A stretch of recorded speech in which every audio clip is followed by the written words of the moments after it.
Hi everybody, Chanelle de Lau here, Miss Curacao, and I'm accompanied by Deshauna Barber, Miss USA. Hello world. Hi. We have our phones out right now because we are about to post Share. the video to our personal Facebooks. Share to page. Boom. There we go. Your fans are waiting, girls. Yes, ma'am. And post. Signal's not too great here in the Philippines. Anywho, so we just got back from lunch and Chanelle had her interview today. Yes, And we also had previews where So- all 86 girls went in and introduced themselves, said a little bit about themselves, and then group 1, 2, and 3 had interview. So maybe you want to tell them how that went? Yeah, I mean, it was pretty nerve-wracking at first, and I was like bobbing to some Bruce Springsteen in my head to make sure I could get in the zone. I love his song called Waiting on a Rainy Day, or no, Waiting on a Sunny Day. And yeah, that kind of got me in the right vibe to go for it. And I think it went really well. I mean, everyone's so nervous and thinking that all the questions are going to be difficult, hard-hitting, but it was really just to get to know who we really are. That's good. Explain to me really quick. You mentioned that today there were previews and interviews. What does that really mean? What does that weigh in terms of becoming Miss Universe? Well, it's not judged. The preview is just supposed to be an icebreaker, quote unquote. So it's when all 86 girls walk into the conference room and there's the panel of judges there and lights and a few other people in there. And you walk in and you say your name, your country, and a sentence about you that kind of expresses your personality. Exactly. And I'm getting a nod as if I need to say what mine was because Yes, please share. I personally think I was a comedian in the past life, you know. So I always in interview like to tell jokes. So when I walked in, I said, "Hello everyone, my name is Deshauna Barber, the reigning Miss USA. I not only have a master's degree in computer information systems, I'm also a soldier in the United States military, which means I can not only fix the IT software on your computer, I can beat a 250-pound man if he decides to break your computer. Thank you." And then everyone started laughing, and I'm like, yes, home run. And then they said, "Thank you, Miss USA," and then I walked out of the room. And I slightly freaked out because one of the judges is Cynthia Bailey, one of my favorite models in the whole world. We were so Freaking distracted out. by her. Like, her skin is Yeah. flawless. And when I saw She's her, I was just amazing. like... And then I started... It was How was quite your something. preview? My preview went great. Yeah, what did you say? I basically said, like, I just did a basic introduction, and then I was saying how the outer beauty attracts, but it's the inner beauty that truly captivates the heart. And that is a quote that's very dear to my heart, so... Adorable. But I think we were all kind of distracted by Cynthia Bailey. Yeah.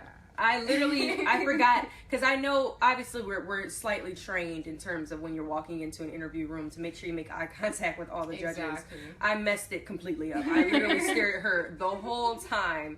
And everyone's like, "Well, what do you think about the other judges?" I'm like, oh my gosh, I don't even think I made eye contact with other judges. I was staring at Cynthia the whole time.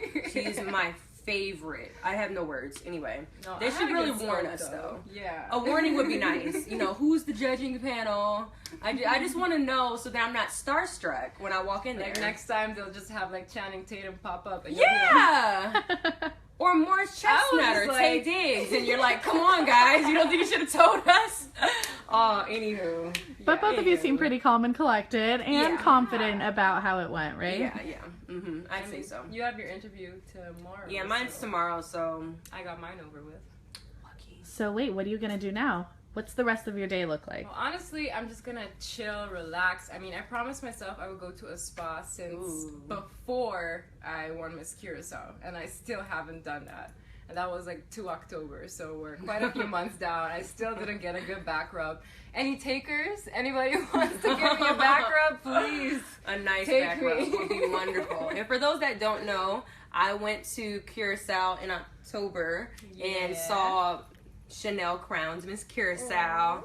Mind you, they wanted Pia, but Pia was busy, so they had to settle for me. I think that worked out nicely. You said what? I think that worked out nicely. Yeah, Yes, it worked it out did. nicely because she became my buddy. So we're roommates now because we're buds. Yes. So yeah, that's how everyone's like, it's kind of random that you're with Curacao. I'm like, well, I went to go to see her pageant, so we had a chance to click, and then she came to New York Exactly. City a month later. Yeah, and we went to Red Lobster. And she taught me how to crack crab legs for the first time in my life, so that was interesting. Which is slightly odd because she lives on an island, so I figure island people know how to eat crab legs, and she had no idea what she was doing. My etiquette literally went right out the window. Like, I was like struggling. She was using a fork, and I'm like, "What are you doing with the fork?"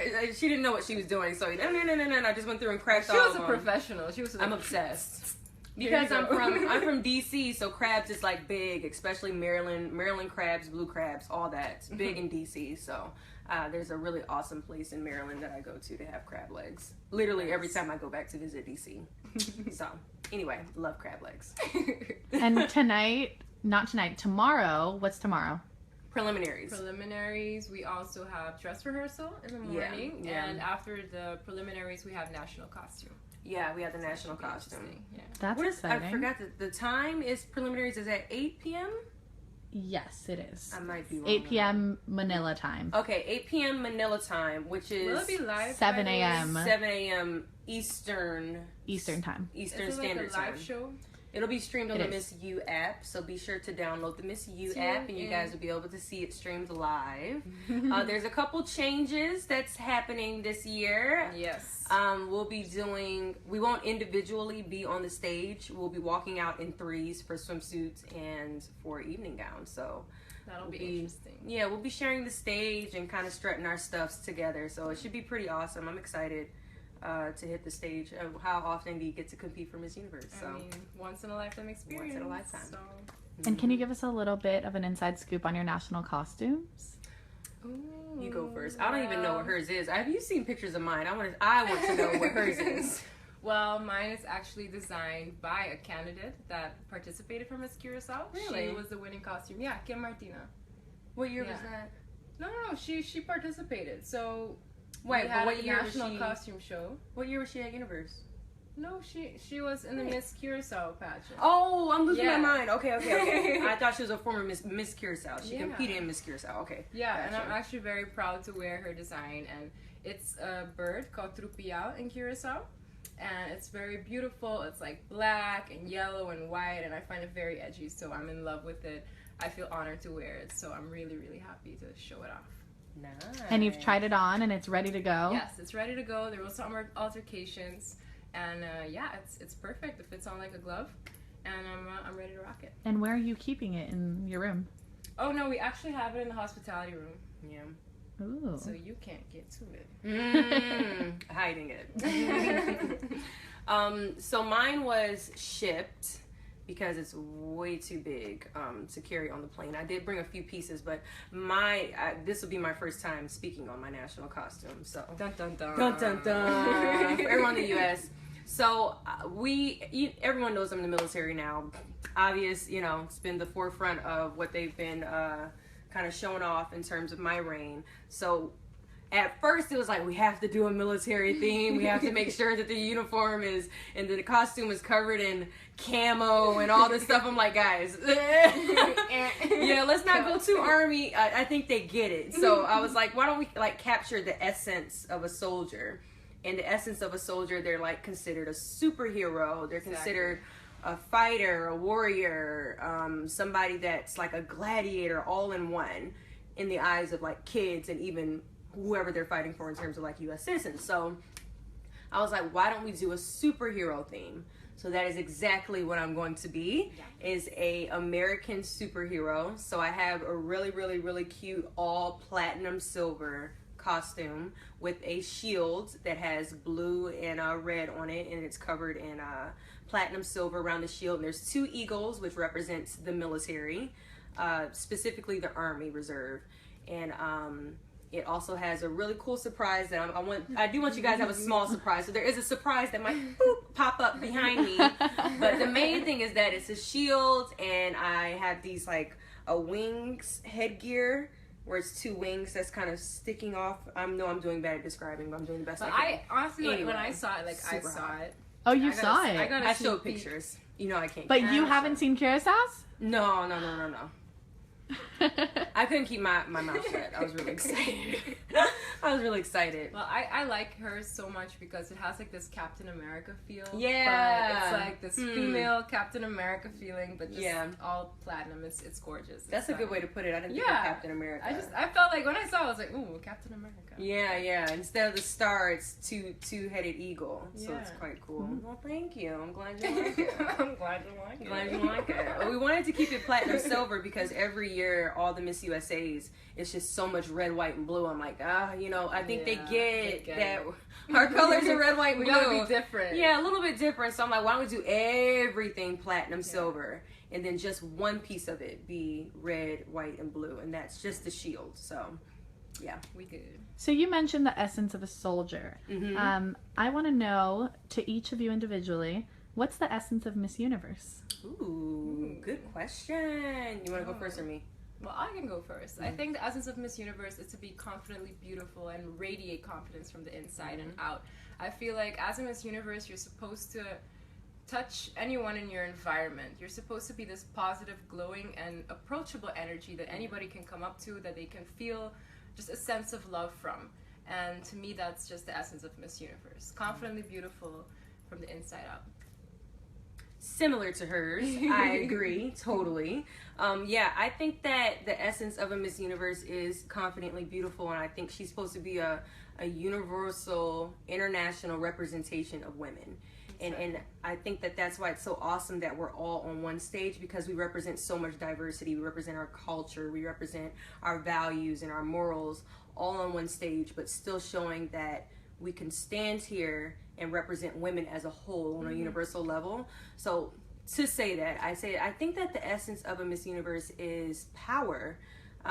She represents a woman with so much going on in her life, but she's ready to put that on hold to focus on her causes, her advocacies, all these things that she's focused on doing, which is just changing the world. It's being confidently beautiful and inspiring women around the world to be confidently beautiful and be happy with the way they look, no matter their religion, their race, no matter any of those things. She's focused on representing a universal woman, and she's inspiring women around the world to do the same thing. So Stacey just said she's an international ambassador. Ooh. Good one, Stacey. Yes. So kind of keeping that competition going a little here. Yeah. Why should you be Miss Universe? You go Each first. of you. Oh, really? You go first. You go You're ahead like and touch showing me other levels. You're like, let her go You want me to? Let I'll her go first. You want me to go first? You can go first. Okay, I'll go first. So I believe that I should be Miss Universe because I believe that I represent universal women around the world. I represent women that are ready to fight for the things that they want. I represent a woman that is powerful, a woman that has been through so many hurdles in her life and has overcome them. And I think that if I were privileged enough to be crowned Miss Universe, I'd be able to inspire women around the world to not only fight for the things that they want, but to not care about the opinions of others. Bam. And she winked in the end. And I winked. Shablam. Oh, thanks, guys. All right, Curacao. Well, I believe I should be Miss Universe because first and foremost, I want to be an inspiring woman, not just for women, but anyone else tuning in and feeling touched by my inspirational story. I would love to be a role model for little girls as well. In my country, I'm going to do a quick shout out to Sage. Thank you so much, Sage. I love you so much. This is a bracelet she gave to me. And, you know, I love to be a role model to these kids because they really do look up to me as a Miss Curacao, and for me to have a platform where I could do it for kids all over the world, that would be perfect. Kids nowadays, they have so much access to the internet, and sometimes they see things that actually, in my opinion, shouldn't be exposed to them at such a young age. And being a Miss Universe, they can have someone that can guide them in the right direction. I also think it's super important as a Miss Universe for me to be an advocate for cancer. It's a cause that's very important to my heart. And yeah, I just want to be an inspiration to everybody to just fight for their dreams. I mean, you know, life is what you make it, and you got to give your best at it. So that's how I feel. And I like the advocacy for cancer. The one thing I knew when me and Chanelle met, I knew that we would bond and that we would click because we both have lost a parent not too long ago to cancer. So I knew that, you know, this would be fun and an amazing experience, but it's also an experience that's quite difficult because we're both missing one parent that we don't feel is able to be in their presence to experience this with us, but is here in spirit. Yeah, I was just gonna say, I mean, I carry my dad's bracelet along with me. Which is a really cool bracelet. Yeah, it is the bomb. Like, he likes hefty, you know. Show it off. Let's see it. Yeah, well, it's so cool. It's a fossil bracelet, and he got my name, my sister's name, and my brother's name engraved in white gold. And he gave it to me before he passed away, and it's like my good luck charm. Yeah. So even though it probably doesn't work with this outfit, I don't care. I rocked it. I went in there, and I was just like, shablam. There you go. Here you go. It's hefty. There you go. But yeah, it gives me, you know, a little boost. I actually brought this into my final exam in high school. He had passed away like literally a few months before, and I put it like with a photo, like a pocket photo on my desk, and I had put it there, and I was like, you better help me now. No. You better help me on your now. final struggle. Yeah, on my literally my final struggle. Oh, so, man. I just carry around. I mean, I don't have anything like that. That's really good memorabilia. I just have a photo of myself and my mom, and you know, it's inspiring because I know that they're here with us, and even Chanelle has little moments where she feels like tingles, and I know you said that's like a representation of your dad. Yeah. She gets goosebumps. My mom usually visits me in my dreams, so I had a really good dream with her last night. Anyway, we're not going to go too spiritual today, you know. Let's just focus on the competition, guys. But it seems like you guys support each other a lot. Yeah, so in what other ways have you guys been going to have lunch together, going to different activities together, going to the gym together? What are you guys doing as roommates? Tell us about the life of a roommate. Well, we haven't had time to hit the gym yet. Yeah. I mean, you know, yeah. It's when you're coming back at 1 o'clock in the morning, okay, you have to be up at 4. Exactly. The gym is not gonna happen. What is sleep? Yeah, but we do. So what we do to make sure that we are working out, because we're in rehearsals a good amount of time, so we like to make sure that we're wearing heels. So our calves. There we go. So we're like constantly working out our calf muscles. Let's see those heels. There they go. Oh, don't zoom in on my toes. Don't anybody see my feet. Anyway, it gives us a chance to kind of work out our thighs and our legs because we're constantly walking in rehearsals, and then a lot of girls will sit down and we'll do like leg ups and stuff. Exactly. Okay. Because that's our moment to kind of just make sure we're keeping the tone going. But we're moving around so much that it feels like our bodies look pretty good to not hit the gym in a couple of weeks. I'm actually quite proud of myself. I mean, my abs are still there. Yeah, mine too. Have you been eating healthy? How's about that? Okay, should we be honest? Okay, we're okay. I'm just gonna go. We've been pigging out. Yeah. I'll show you guys. Out. Where's my bowl? I have a bowl. I'm gonna show you. Okay. Yeah. Well, I feel like, you know, we deserve this. So we go to the cafeteria and we bring back bowls, red velvet cake, chocolate cake, and I don't know what's down there. I don't think you're even allowed to do that, but you guys are. You know, that's not mine. We're not the only ones. All the girls do this. Okay. No, I don't do this. I have no idea what you're talking about. She'll be eating on it. It's okay.